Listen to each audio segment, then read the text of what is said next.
you feeling a bit stressed, a bit down, a bit anxious, or maybe just simply lacking energy, or you have a headache because you've been at that screen for so long, either your computer for work or scrolling mindlessly on our iPads and our phones? Oh, it happens so easily. I have great advice for you. Get outside and get the stink blown off you. That is what we heard for years as kids from our parents and grandparents. Who knew they were so smart? The science is solid, the studies are significant, the research continues to build, all saying the same thing about the benefits of spending time in nature. So, I'm going to share with you why I'm convinced we all need more time in nature. I'm going to talk about the scientific benefit, or the health benefits that have been proved by science. And as I said, the list is vast. And more importantly, going to talk about, okay, how do you make it happen? What do you got to do? What kind of counts as spending time in nature? How often do I have to do it? How long do I have to do it before I start to receive these benefits? We've always known that there were benefits, whether we knew just kind of instinctually or whether we knew based on research. But what is interesting is the wide variety of benefits that are now being shown by scientific studies. When I first thought of doing a video on the benefits of nature for my channel is about lead your living, your wellness, your work, your leisure. So it fit perfectly. The topic fit perfectly. And it was one that I was pretty comfortable with. I've always been a big fan of nature, a bird watcher, a gardener. I love to walk in the forest, all of those things. So I thought it'd be pretty easy to do. But I also knew that I better do some research before I actually get on camera and start to do some recording. And I have to tell you, I was shocked. I had no idea there were so many studies and research about how much we benefit from just a few minutes in nature every day. And later we'll talk about exactly what the thresholds for time are according to some of the studies, or how much time you have to spend before you start to receive some of the benefits. Some of the science and studies about the health benefits of being in nature have shown, and I'll have to refer to my list because there are a lot of them, improving health and well-being overall, to decreasing the burden of chronic disease.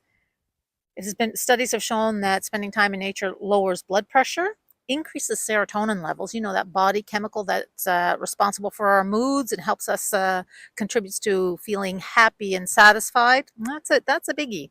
Also, studies have shown increases our motivation level. One study I read reference how it has been shown to increase life expectancy. And I don't know if that's because it lowers blood pressure, it increases our serotonin levels, all of that.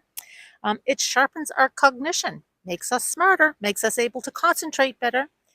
And you know what? Studies have shown that it even makes us nicer. And boy, do we need a little bit of that in this crazy world we live in right now. There was even a study done in Australia that showed the effect of little moments of nature. Students were given a very mundane task, I think tapping on a keyboard, and every time a certain number showed on the screen, they had to tap on the key, and they took a 40-second break. Some students, for the 40-second break, gazed outside at a rooftop garden. The other half in the study gazed outside at a concrete building.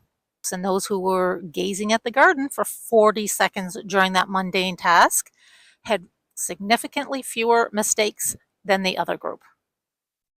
I am not making this stuff up. The benefits are huge, they are fast acting, and they are long lasting.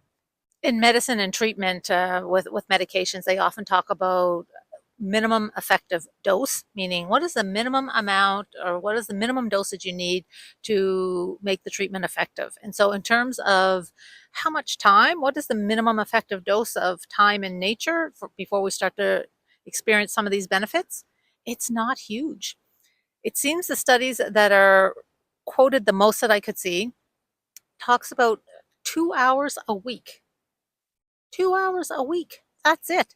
And I'm not a researcher. I'm just reading these as a layperson. So take that for what it's worth. But I've read many of the studies and summaries of studies that talk about the 2 hours, 2 hours a week.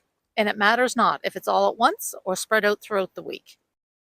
Another strategy that seems to be well supported in science and research and often quoted in other studies is the 20-5-3 strategy, meaning you should be striving for 20 minutes a day outside in nature, 5 hours a month in a natural setting, and 3 days per year in a more remote area. There's one thing that's really important to remember with all of this. And so I'm going to give a bunch of examples here about how you can start to incorporate this into your life. It doesn't have to be complicated, but there's one overriding thing that's so important, and I can't overemphasize it. You need to feel safe. And so this is not about walking in an area where you don't feel safe or that you feel threatened in some way. Rule number one, your time in nature has to be in a space where you feel safe. Okay, how do we make it happen? How do we get that time in nature so we can start to receive some of these and experience some of these benefits?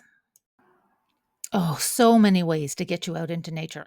Or if that's not possible for you, bring nature into you. It can be as simple as a leisurely walk along a wooded path. Couple things to remember: leave your cell phone home or at least in your pocket or in your purse. This is about being immersed in nature, listening to the sounds, taking in the sights, smelling the smells, using your senses to totally immerse yourself in the experience. And if simply strolling through the woods isn't your thing, find another place that combines nature with something else you love, such as beautiful artwork. Maybe the woods aren't your thing. That's okay. What about gardening? Gardening is a fabulous way to connect with nature.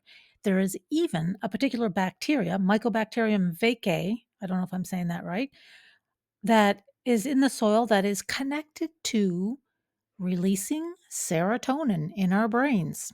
Again, that feel good hormone. Oh, doesn't that sound great and very relaxing? Another great way to spend time in nature is find a sheltered spot and listen to and feel the rain. And if water is your thing, head to the ocean, listen to the waves roar against the shore. Most of the original research focused on green space in terms of benefits that we receive. Have no fear, blue space has its benefits too. Just like walking in the forest and being in green space, the sound of waves has also been proven to activate our parasympathetic nervous system. As the waves come in and crash against the shore and then head back out to sea, something happens within our brain, those chemicals are released, and it helps to promote overall relaxation. It is basically a balm for our very busy and bustling brains. It allows us a bit of a timeout, a time to recharge, a time to pause. If you can't get out in nature because of your circumstances, no worries. Remember those students just gazing out the window? There are all kinds of ways to bring nature to you. You can bring fresh flowers in. One flower alone in a vase makes a difference.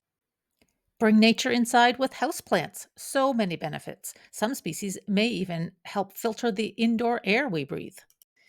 You can listen to nature sounds, either open a window and listen to the outdoor sounds or look online for nature sounds. So many resources. There are also nature videos. Take an online nature break if you are stuck inside all day or if you're working on your computer all day.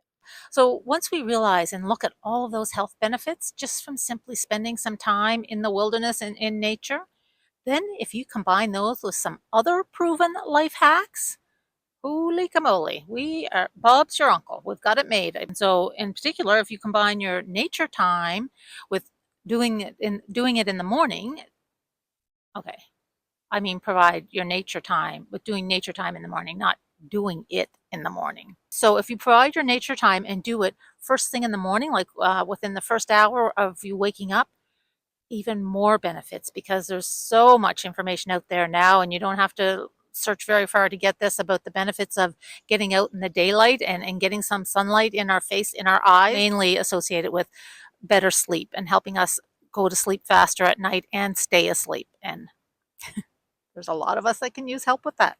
So you can stack some of these habits to make it even more worthwhile.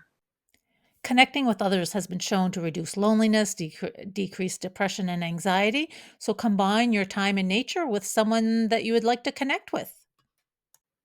Just to clarify, this is not a stranger.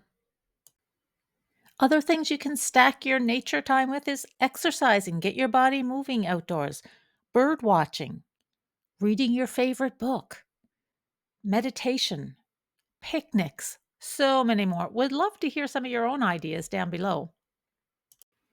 And as you're out and about and enjoying nature and tapping into the benefits, remember to respect the outdoor space that you're in.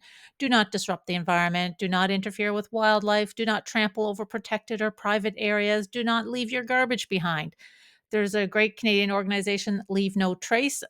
Check that out for a little bit more information. I say it often, but I think it needs to be said again. I am not an expert. My channel, Lead Your Living, is about taking charge in your own life. My goal is to spark your interest in a topic that maybe or could be relevant to you. I am not an expert. I'm pulling from experiences, my own experiences, and from some of the most current literature.